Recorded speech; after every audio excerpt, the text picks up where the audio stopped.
சிறுநீரகம் மோசடி தொடர்பான வழக்கு விவகாரத்தில் தமிழக அரசின் முறையீட்டை உச்சநீதிமன்றம் நிராகரித்துள்ளது.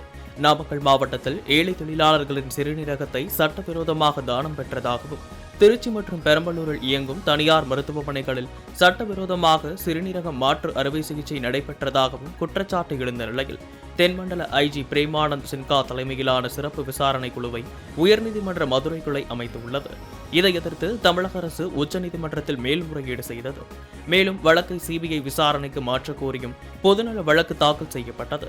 இந்த இரண்டு வழக்குகளையும் விசாரித்த போது தாங்கள் தரக்கூடிய பட்டியலின் அதிகாரிகளை நியமிக்க வேண்டும் என்ற தமிழக அரசின் கோரிக்கையை ஏற்காத நீதிபதிகள் உயர்நீதிமன்ற மதுரை கிளை பிறப்பித்த உத்தரவில் தாங்கள் தலையிட விரும்பவில்லை என்று கூறி வழக்கை முடித்து வைத்தனர்.